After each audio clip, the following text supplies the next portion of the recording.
Assalamualaikum, saya Idi dan saya akan ceritakan kembali cerita misteri, seram dan juga sejarah. Terima kasih pada yang sudah subscribe dan yang hadir. Jika ada kekurangan, saya minta maaf. Kita mulakan dengan solawat Allahumma salli ala Sayyidina Muhammad wa ala ali Sayyidina Muhammad kama sholaita ala Sayyidina Ibrahim wa ala ali Sayyidina Ibrahim wa barik ala Sayyidina Muhammad wa ala ali Sayyidina Muhammad kama barakta ala Sayyidina Ibrahim wa ala ali Sayyidina Ibrahim fil alamina innaka Hamidun Majid. Bandar tidak bernama penempatan daripada bangsa yang hilang di dunia. Mengikut catatan daripada seorang penulis, Charles Berlitz, dalam bukunya Wall of Strange Phenomena Omnibus, faktor alam semula jadi merupakan pendorong kepada penemuan beberapa bandar yang hilang di dunia ini. Ini dapat dibuktikan melalui beberapa penemuan seperti kesan artifak yang dijumpai di dalam hutan, padang pasir dan juga laut. Kebanyakan bandar yang hilang di Eropah, Timur Tengah dan juga Asia Tenggara dikaitkan dengan tamadun yang muncul pada masyarakat tertentu. Contohnya, sebuah tamadun yang pernah bertapak di Angkor Wat, Kamboja, bandar tergantung Babylon dan juga bandar tenggelam Atlantis. Kesemuanya mempunyai persamaan budaya dan berkaitan antara satu sama yang lain. Cuma pengkaji belum menemui persamaan tersebut, hanya secara teorinya dikaitkan berasal daripada sebuah bangsa yang hilang di dunia ini.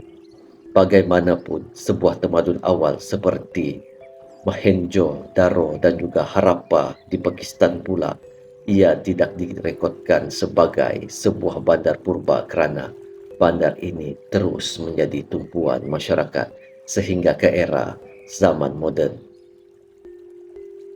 Apa yang menjadi tanda tanya? Tiada yang tahu nama sebenar bandar tersebut dan bangsa apa yang membina.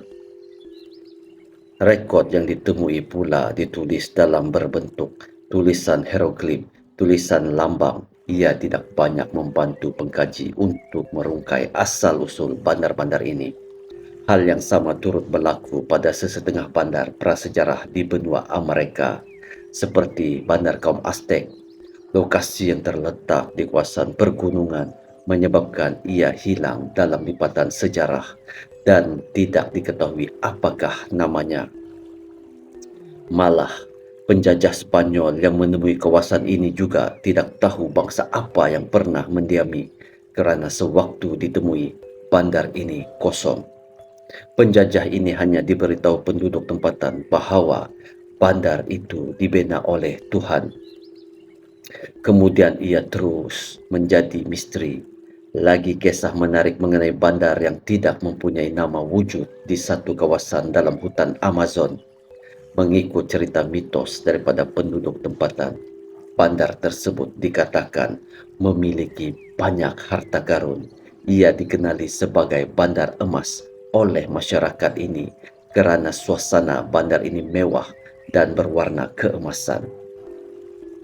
Masyarakat di bandar itu juga dikatakan suka mengasingkan diri daripada puak orang asli dan juga pengembara. Lebih aneh dikatakan masyarakat tersebut terdiri daripada golongan berbangsa Eropah.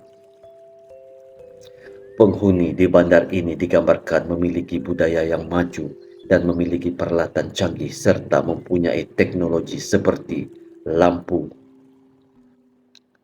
Usaha mengesan lokasi bandar misteri itu dimulakan oleh seorang pengembara Portugis seperti Francisco Raposo sejak kurun ke-17 lagi. Selepas mendaki cenurang dan meredah hutan, akhirnya Raposo tiba di sebuah kawasan dataran tinggi, kira-kira 4 batu di hadapannya. Dia melihat sesuatu seakan-akan sebuah penempatan. Selepas itu, Raposo dan kumpulan ekspedisinya terus bergegas ke tempat itu. Sebaik sahaja sampai mereka dapati penempatan itu sudah tidak berpenghuni lagi. Apa yang ada hanyalah tinggalan beberapa bangunan batu besar yang masih berdiri teguh. Selain itu, Raposo juga menemui sebatang jalan raya, sebuah plaza, arca, dan dinding yang dihiasi corak batu. Tertera tulisan kuno. Mengikut catatan Raposo, beliau turut menemui patung-patung yang diperbuat daripada emas dan sebuah lombong biji perak yang sangat bernilai. Semasa berjalan-jalan di kawasan itu, dia mencatatkan telah menemui beberapa orang asli yang berpakaian aneh dalam sebuah kanu. Kata Raposo, puak itu macam tidak menyenangi kehadirannya di situ.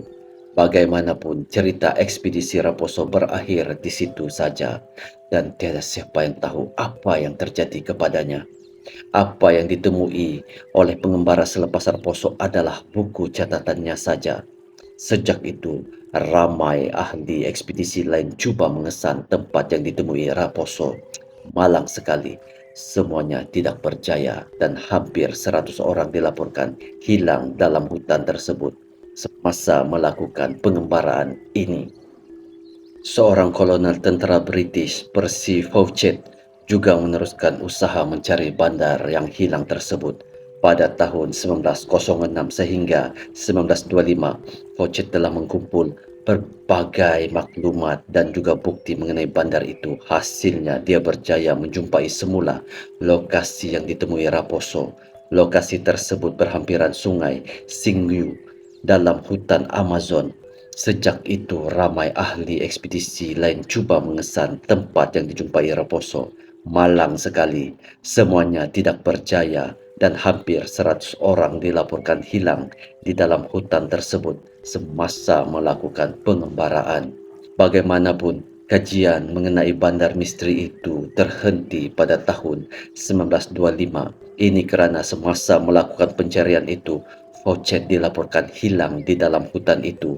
Kemudian hanya diary miliknya saja yang ditemui. Dalam diary tersebut catatan terakhir tertulis, "Aku sudah hampir sampai, hanya 2 minggu saja lagi perjalanan ke bandar itu." Adakah dia menemui ataupun telah dibunuh oleh puak asli yang tidak mahu lokasi bandar itu terdedah kepada dunia luar? Pertanyaan itu kekal misteri sehingga ke hari ini. Cerita sampai di sini. Jangan biarkan hidup Anda diselubungi misteri. Teruskan kehidupan Anda. Terima kasih. Assalamualaikum warahmatullahi taala wabarakatuh.